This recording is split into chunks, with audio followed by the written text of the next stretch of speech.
जय श्री कृष्णा। राधे राधे भगतजनों, आज से हम पद्म पुराण में वर्णित संपूर्ण वैशाख मास की महात्म को सुनेंगे। पद्म पुराण में वैशाख मास महात्म के अध्याय दिए गए हैं। हम प्रतिदिन एक अध्याय सुनेंगे। भगतजनों, वैशाख महीने में सूर्योदय से पहले उठकर स्नान करना, वैशाख महात्म को सुनना, दिन में एक समय भोजन अर्थात सूर्यास्त से पहले भोजन कर लेना चाहिए। यह कार्य नियम से चैत्र पूर्णिमा से शुरू करके वैशाख पूर्णिमा तक रखा जाता है। यह नियम धारण करने वाले को अश्वमेघ यज्ञ के समान फल प्राप्त होता है। उसके घर में सुख सौभाग्य की वृद्धि तो होती ही है, साथ ही उसके द्वारा किए गए सभी प्रकार के पापों का भी नाश हो जाता है और वह भगवान विष्णु की विशेष कृपा का पात्र बनता है और वैकुंठ का अधिकारी बन जाता है। क्योंकि यह मास हमारे हिंदू कैलेंडर वर्ष के अंतर्गत प्रथम और बड़ा ही पावन मास माना जाता है और यह मास भगवान विष्णु का सर्वाधिक प्रिय मास है। आप सभी तो भली भांति जानते हैं कि हमारे हिंदू कैलेंडर के जो 12 महीने होते हैं, उनमें से 4 महीनों को बड़े एवं पुण्यदायी मास के रूप में जाना जाता है। ये महीने हैं वैशाख, भादवा, कार्तिक और माघ का मास। आइए भगतजनों, अब हम पद्म पुराण के अंतर्गत प्रथम अध्याय भगवत भक्ति के लक्षण तथा वैशाख स्नान की महिमा सुनते हैं। शुरू करती हूँ प्रथम अध्याय।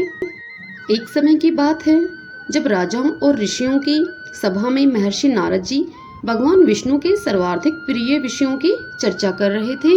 तब राजा अम्बरीश बोले, हे मुनि श्रेष्ठ, आपने बड़ी अच्छी बात बताई, इसके लिए आपको धन्यवाद है। आप संपूर्ण लोकों पर अनुग्रह करने वाले हैं। आपने भगवान विष्णु के सगुण और निर्गुण ध्यान का वर्णन किया। अब आप भक्ति का लक्षण बतलाइए। साधुओं पर कृपा करने वाले महर्षि, मुझे ये समझाइए कि किस मनुष्य को कब, कहाँ, कैसी और किस प्रकार की भक्ति करनी चाहिए। सूत जी कहते हैं, राजाओं में श्रेष्ठ महाराज अम्बरीश के ये वचन सुनकर देवऋषि नारद जी को बड़ी प्रसन्नता हुई। वे उनसे बोले कि हे राजन, सुनो, भगवान की भक्ति समस्त पापों का नाश करने वाली है। मैं तुमसे उस भक्ति का भली भांति वर्णन करता हूँ। भक्ति अनेकों प्रकार की बताई गई है। मानसी, वाचकी, कायिकी, लौकिकी, वैदिकी तथा आध्यात्मिकी। ध्यान, धारणा, बुद्धि तथा वेदार्थ के चिंतन के द्वारा जो विष्णु को प्रसन्न करने वाली भक्ति की जाती है, उसे मानसी भक्ति कहते हैं। दिन रात अविश्रांत भाव से वेद मंत्रों के उच्चारण, जप तथा अर्णक आदि के पाठ के द्वारा जो भगवान की प्रसन्नता का संपादन किया जाता है, उसका नाम वाचकी भक्ति है। व्रत, उपवास और नियमों के पालन तथा 5 इंद्रियों के संयम के द्वारा की जाने वाली आराधना शरीर के साध्य होने के कारण काय की भक्ति कही गई है। यह सब प्रकार की सिद्धियों का संपादन करने वाली है।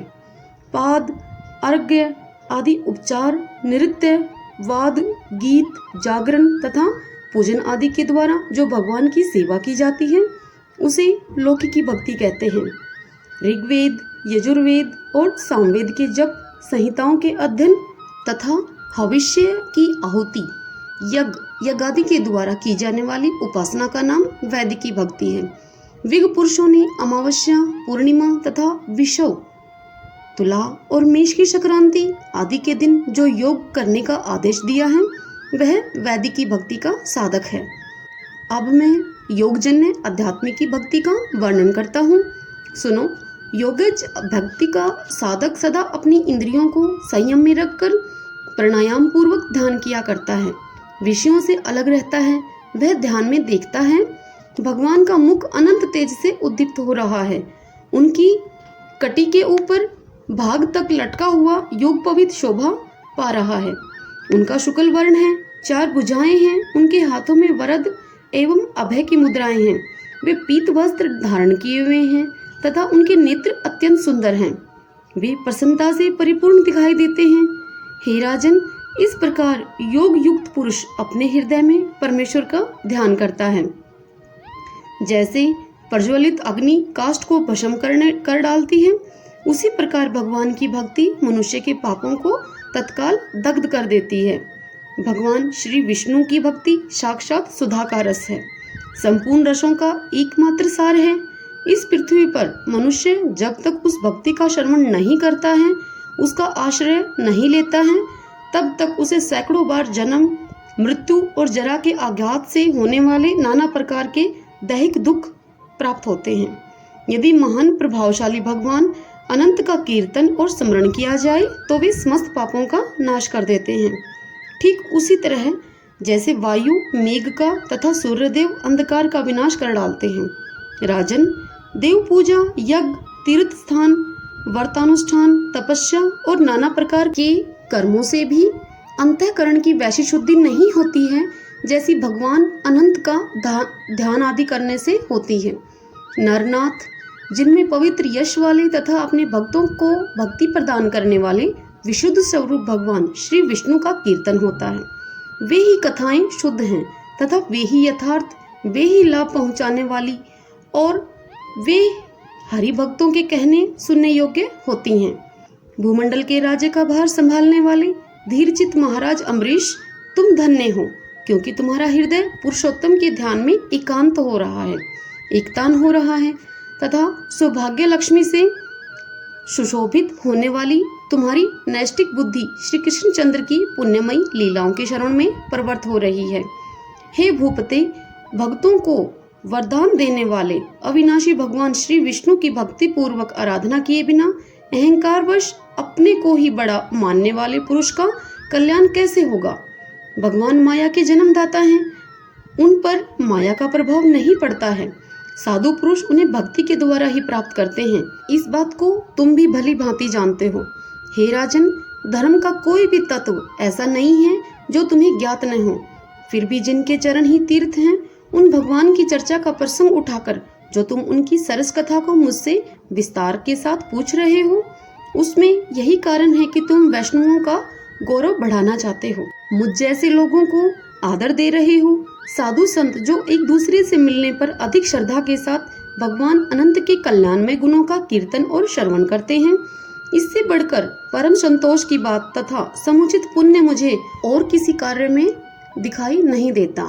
ब्राह्मण, गो, सत्य, श्रद्धा, यज्ञ, तपस्या, श्रुति, स्मृति, दया, दीक्षा और संतोष, ये सब श्री हरि के स्वरूप हैं। सूर्य, चंद्रमा, वायु, पृथ्वी, जल, आकाश, दिशाएं, ब्रह्मा, विष्णु, रुद्र तथा संपूर्ण प्राणी उस परमेश्वर के ही स्वरूप हैं। इस चराचर जगत को उत्पन्न करने की शक्ति रखने वाले वे विश्व रूप भगवान स्वयं ही ब्राह्मण के शरीर में प्रवेश करके सदा उन्हें खिलाया जाने वाला अन्न भोजन करते हैं। इसलिए जिनकी चरण रेणु तीर्थ के समान हैं, भगवान अनंत ही जिनके आधार हैं, जो संपूर्ण प्राणियों के आत्मा तथा पुण्यमयी लक्ष्मी के सर्वस्व हैं, उन ब्राह्मणों का आदर पूर्वक पूजन करो। जो विद्वान ब्राह्मण को विष्णु बुद्धि से देखता है, वही सच्चा वैष्णव है तथा वही अपने धर्म में भली भांति स्थित माना जाता है। तुमने भक्ति के लक्षण सुनने के लिए प्रार्थना की थी, सो सब मैंने तुम्हें सुना दिया। अब गंगा स्नान के लिए जा रहा हूँ। यह वैशाख का महीना उपस्थित है, जो भगवान लक्ष्मीपति को अत्यंत ही प्रिय है। इसकी भी आज शुक्ला सप्तमी है। इसमें गंगा स्नान अत्यंत ही दुर्लभ है। पूर्व काल में राजा जहन्नु ने वैशाख शुक्ला सप्तमी को क्रोध में आकर गंगा जी को पी लिया था और फिर अपने दाहिने कान में छिद्र से उन्हें बाहर निकाला था। अतः जहन्नु की कन्या होने के कारण गंगा को जाह्नवी भी कहते हैं।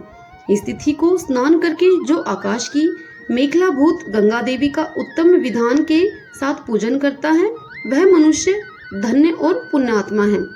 जो वैशाख शुक्ला सप्तमी को विधि पूर्वक गंगा में देवताओं और पितरों का तर्पण करता है, उसे गंगा देवी कृपा दृष्टि से देखती हैं तथा वह स्नान के पश्चात सब पापों से मुक्त हो जाता है। वैशाख के समान कोई मास नहीं है तथा गंगा के सदृश दूसरी कोई नदी नहीं है। इन दोनों का संयोग दुर्लभ है। भगवान की भक्ति से ही ऐसा सुयोग प्राप्त होता है। गंगा जी का प्रादुर्भाव भगवान श्री विष्णु के चरणों से हुआ है।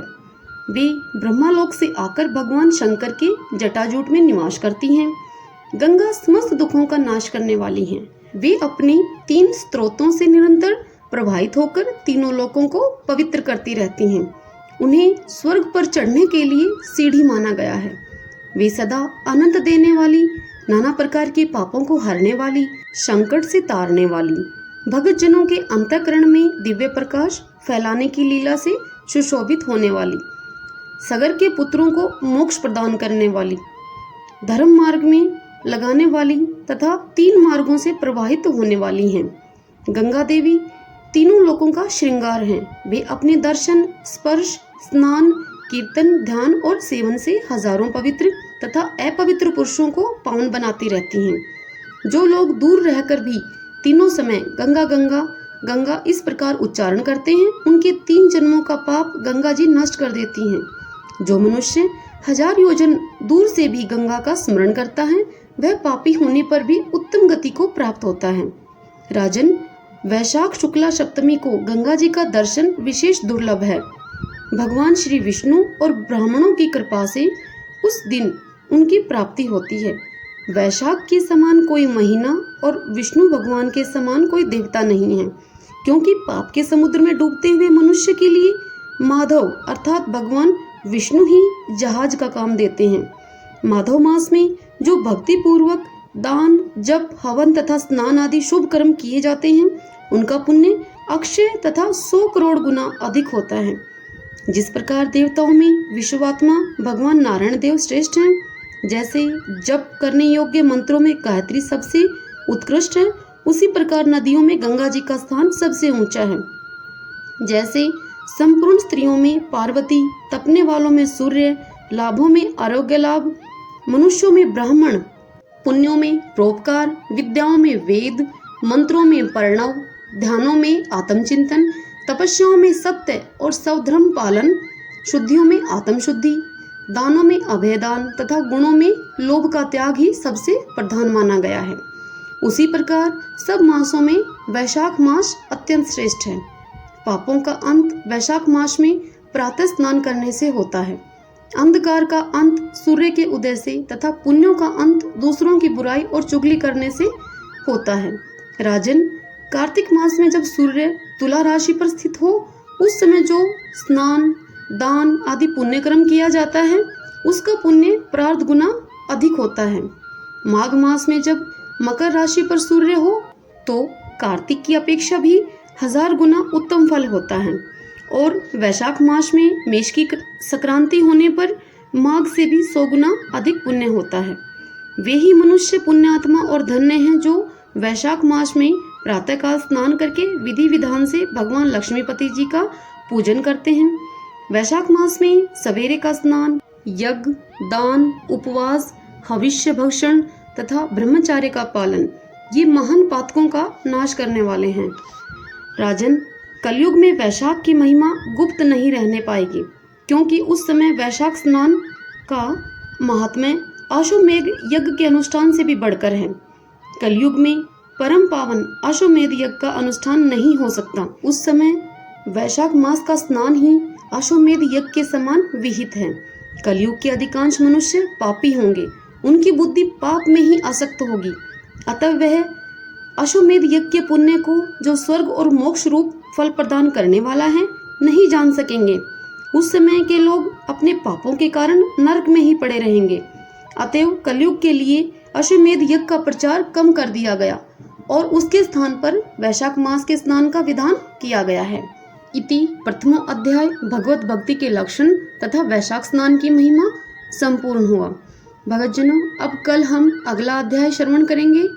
जय श्री कृष्णा। राधे राधे।